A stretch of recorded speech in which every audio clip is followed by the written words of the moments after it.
Welcome back to Animal Crossing New Horizons. I'm Dear Darling, and shall we see what's going on our lovely island of Fawnhollow today, where we'll be vibing out as per usual. You know what was... I can't speak. I feel like every single one of my episodes starts with me going like... You know what happened? As you don't know, there's a Dear Darling Discord in the description if you particularly want to join it, but you know, there it just sort of gives you updates of notifications, mainly because I don't really type anything about, I'm going to be perfectly honest. It's just kind of an avenue that if you wanted to like send me a message more directly rather than a comment, then yeah, you can do it through the server and I'll be like, oh hi, yeah, or if you want to share something, then of course you can do it through there. But otherwise it's just sort of like, you know, it's just vibing, it's just chilling there, it's just sort of like a notification channel for anything. But anyway, hello there everyone, and I'm Fawnhallow, 6:09 PM on Thursday, February 2nd, 2023. The Mario episode today was just posted, and you know, it's actually been the first time in a while where I actually like looked at the title of the episode and was like, I don't even remember what episode this is. Like, and I eventually remembered, you know, I had to think about it a bit more. But it's one where it's like dinner's being served or something. I think I recorded that like 3 weeks ago or something. I'm not actually sure.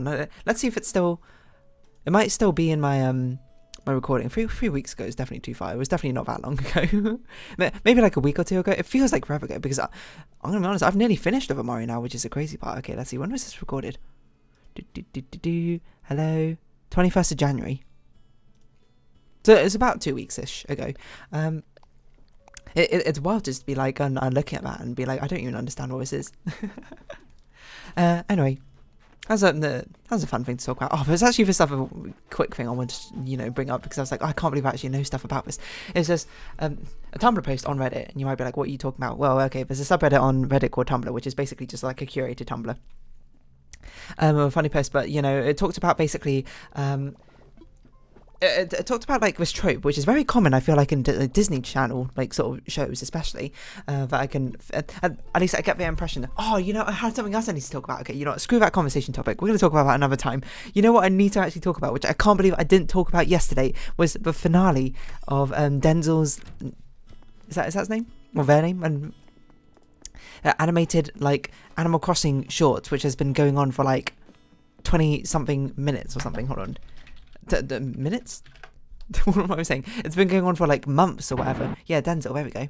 Densle. I implore you, stop this video. This video is terrible. No, go out and watch their videos instead. Their videos are incredible.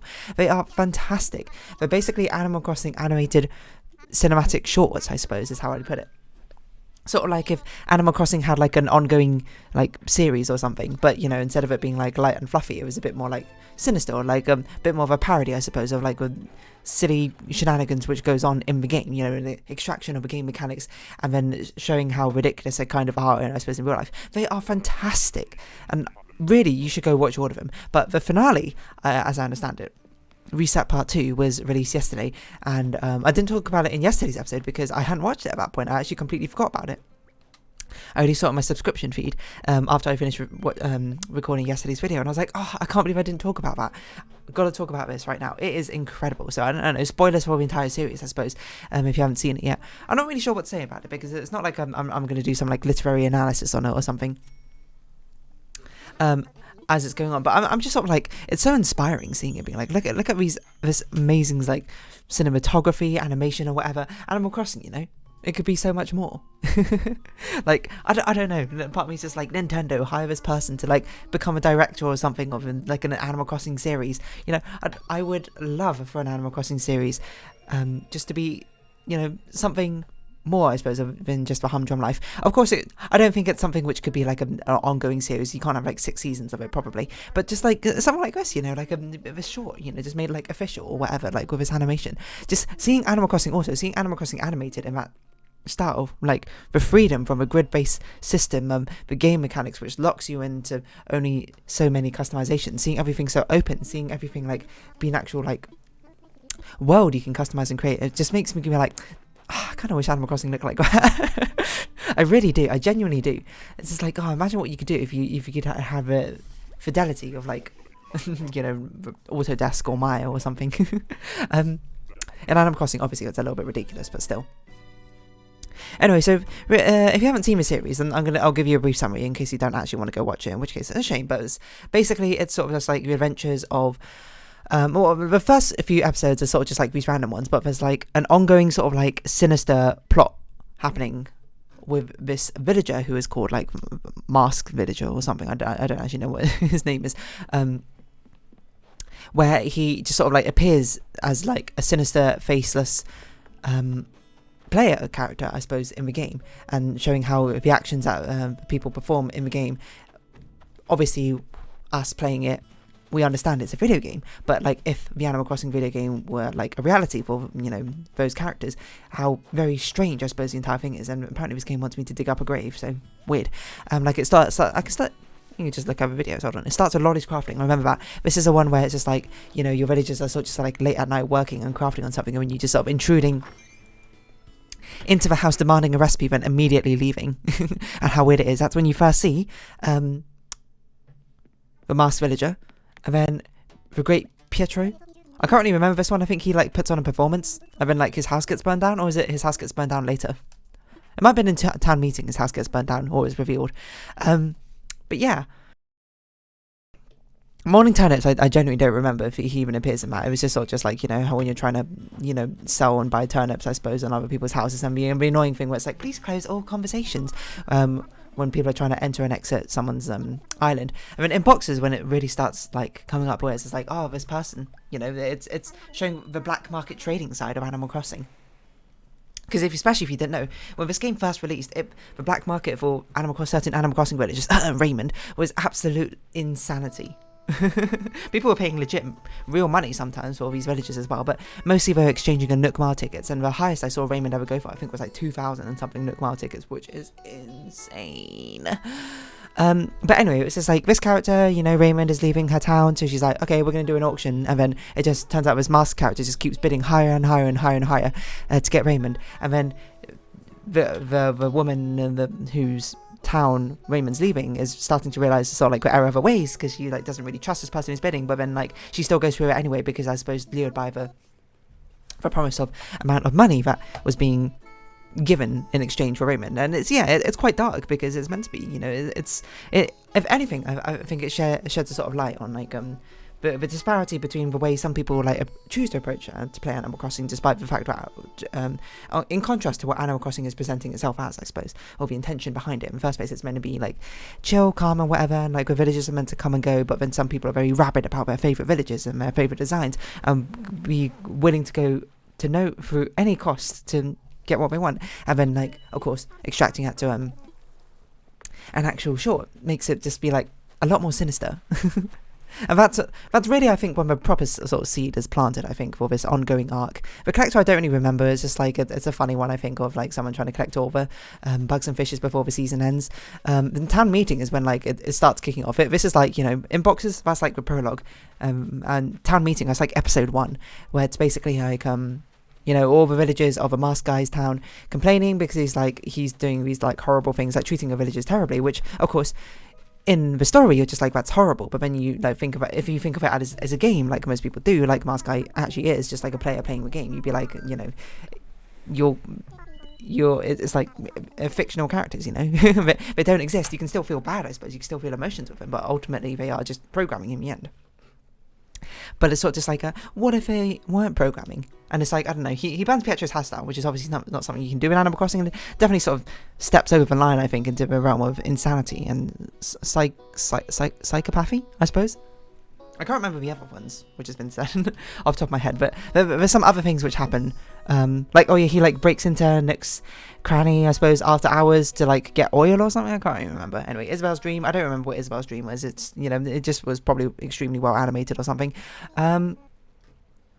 Time traveling designer. This was actually a really cool animated one, where it's basically Masked Guy just sort of like uprooting the entire town and then like to try and like fit it to his own designs or whatever. Which honestly, I don't remember it being that bad a painting of Masked Guy, except for it just being like really inconvenient, just being like, hey, you're meant to be representative of our town, you can't wake us up in the middle of the night and be like, hey, your house is now moving, etc, etc. And then Reset just being like the sort of a culmination series finale of the entire thing, where he basically wants to reset his town because he's sort of like grown bored of it growing bored of it. But then, of course, all the villages, they're being deleted, they're being like snapped out of existence, and the tragedy, I suppose, that comes about. And then Reset Part 2 is Isabel sort of awakening and collaborating with the original Tom Nook to get her revenge, I suppose, in a sense. I will say it's a very hardcore revenge. Like, the first time, this actually ties in perfectly, I suppose, to what I was going to talk about earlier. Like, when I first. No, not when I first went. I only watched it once. When I watched the episode, I was like, this seems like a bit extreme. I don't really remember what Masked Guy does. Because I remember he's just like kind of like a bad resident statesperson's owner, but instead, and the revenge is it's disintegrating his entire life in front of him. But then I thought about it more, and like, technically that's kind of what he did to the original Animal Crossing villages in the first place. So I'm like, is it just as that? I'm not really the sort of person who's vengeance driven. Well, I understand the concept of eye for an eye, I'm not really the one who, I suppose, gets much satisfaction out, I suppose, of enacting revenge in the first place. So it's sort of just like, it seems excessive to me, but I understand the motivation behind it in the first place. And I suppose it's sort of like rewarding in the same degree for those villagers to finally enact, the feelings that he so like carelessly disregards within the confines of a story. So yeah, I get it. It's basically it. And plus, it has a really nice sort of like heartwarming ending where, Isabel just like finally, made peace with what happened and just learns to, I suppose, not learns to live with what happened, but, has moved on from it clearly and is now enjoying living her best life. We're all living our best life. And it's fantastic. But anyway, as I was saying, I did watch Reset Part 2, and like my initial reaction was like, this seems like a really disproportionate sort of like reaction. It's not in the end, but that leads on perfectly to what I was going to say about a Tumblr post, which I saw on Reddit, because it was talking about disproportionate reactions, which is a very common trope, where we're just like, one of the things I hate the most in like any sort of media property is when a character does something genuinely like rude, kind of like a D move, as you might say, not D as in my character D as in like insert swear word, I suppose, which I'm not going to say, but quite like a crummy mood, a jerk move, shall we say, and then the entire cast of the media property responds by the most absolutely disproportionate, traumatizing like reaction. It's just like, it's terrible. And then the response to that, like the first comment was like, this happens to like Rainbow Dash like twice in the series, and I was like, oh my god, I actually know about this. Rainbow Dash, of course, being the character from My Little Pony Friendship is Magic, who definitely gets the short end of a stick from the main characters of being like, of character writing, I must say. You might be like, who didn't get the short end of a stick? I'll say it's a good question. Like, what order of short end of sticks do they get with character writing? Certainly Spike. Spike is probably the top. Rainbow Dash is probably second, I would say. Rarity and Applejack, I think, are kind of close. I would go with Rarity next, because like every time where it's her episodes where she needs to grow, it's just like her being like being quite a jerk, I suppose. But Applejack's a lot of her things is just like, oh, she's stubborn. It's like her one flaw, which I hammer in over and over again. But I guess like Pinkie Pie kind of gets like played up for laughs a lot of the time, but like generally she has a lot of good like character episodes and what I remember. So I guess I'd put Fluttershy next to when Pinkie Pie and Twilight have a bottom, seeing as Twilight gets like pretty reasonable growth. The only setback I can really think of is that quiz one in like episode season 6 or 7 or whatever, where it's just like I don't really get why this episode exists, but sure. But of course, here I am criticizing, a children's TV program at the end, which is like, well, I mean, I say that I don't mean that in a disparaging way, like, oh, as a children, children can't have good, well-written programs. It's just more like, that they have a different sort of angle they're going for. They're not trying to necessarily go. It's not very common in children's TV's series to have like huge overgoing arcs and character development and nuanced takes and all that sort of thing. A lot of the time is just be like, these episodes need to be watchable by themselves, and sometimes they revert to old formulas. Not to say that it's free from criticism, but also not to say that it should be necessarily held to the same standards as something which is, or it should be held to different metrics, I should say, not standards. It should be held to the same standards, just different metrics and understanding of a context of why something was created, I suppose. Anyway, this happens like so many times during Rainbow Dash's episode. I remember the first one, but if you were on the hype wagon for My Little Pony Friendship is Magic, you might have seen there's a mysterious ne'er-do-well. It's crazy how well I remember a load of these episodes. It's a mysterious ne'er-do-well, which It's basically like, oh, Rainbow Dash like saves some people in her town. Sorry, some ponies in her town where they were almost certainly doomed, and then she gets like kind of arrogant about it. She's just like, oh yeah, I'm the best, because I saved people's lives. And then like her friend group take revenge by basically publicly humiliating her by creating this alter ego superhero character who is basically better than her in every single way, when it's actually just all 5 of them combined being better in their one niche than her, and then making her just feel like really like worthless and everything. Instead of just like talking to her, being like, hey Raymond Ash, we really appreciate what you've done for this town and all that sort of thing, but can you like tone it down a bit? No one likes like a bragger. And then she would be like, oh, sorry guys, it's a bit of a jerk move by me. I was just like got really caught up in the moment. I just really liked feeling like the hero, and be like, oh, okay, that's fine. But I suppose it's sort of hypocritical to say that in a certain degree, because a lot of problems can kind of generally be fixed by being like, hey, communication. But of course communication's always harder to execute in reality. But it's just sort of like the reaction they took is not a human reaction. It's like the best course of action, absolutely, just talk to her, communicate these feelings, and then you can actually have a conversation as adults. And then probably the much more common reaction is just like you don't say anything, but maybe you'll passively aggressively bring it up, and then it'll eventually die down, because it's not that big a deal in the end, and people aren't cartoon characters. But then like it's just like the cartoon reaction is just like, I don't know, why go to such extent? Why put so much effort in? Why put so much effort in when you could put that effort in communication instead? Why go through so much trouble just to like publicly humiliate someone? It's just like, it's outrageous. Anyway, you might be like, okay, so what's the second time it happened? The second time it happens is in an episode called 28 Pranks Later, which I actually, and it's weird to say, because this episode's actually really kind of entertaining. It's just like, it's got a horrible like message and driving plot behind it in the first place. Well, basically, Rainbow Dash, she's a bit of a prankster. She likes to pulling pranks and that sort of thing. But the entire premise of the thing is she's going a bit too far with her. The driving premise isn't she's going too far with her pranks. It's more like that she's not stopping when people are like, hey, that's enough of pranks. And she's sort of like seeing it as like, oh, that just means, yeah, I should prank you more, kind of. It's definitely a jerk move, don't get me wrong. But then like the reaction is, okay, we're kind of sick of Rainbow Dash pranking us. What are we going to do? I don't know. Why don't we get the entire town into a conspiracy and making her feel like she killed everyone, kind of, and turned them all into zombies, resurrected them, and now she's going to die. It's like, that's so disproportionate. That's ridiculous. And even the worst part about it, the thing that annoys me about it most, is the fact that she didn't think that was probably like she obviously is like kind of angry at the entire thing, but like the entire like plot that is written about her just feels like she would be like, that is like probably the most hilarious prank I've ever seen. And part of me is just like, I feel like she would see that prank and be like, okay, I can't believe you got the entire town to prank me. That is hilarious. I've got to prank you more. And then, I have so many thoughts about this episode. I'm not going to cram them all into this random episode, because I'm not an Pony analysis, the analyzer, or the other people have done that sort of thing. The long and short of it is, like, the episode's kind of entertaining, but, like, the driving force behind it is, like, kind of really messed up.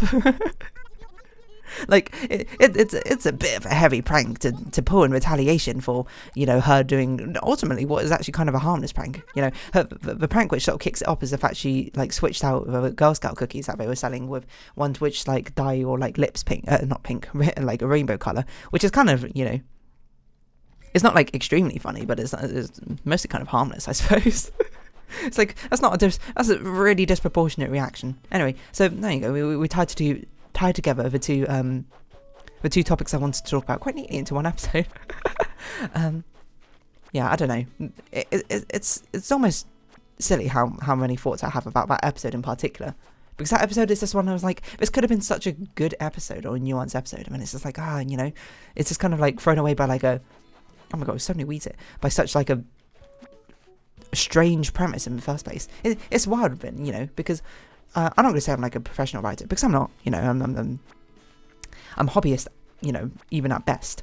But it's just the sort of thing where it's like, that's such a people don't do that in reality. But I guess it's kind of like the compromises you had to make to try and make an entertaining sort of show in the first place, is that things sometimes have to stretch outside of realms of reality. And I understand the irony of me being like, it's not realistic with Technicolor horses, but it's just like, you should be able to suspend your disbelief, I suppose, for that sort of thing.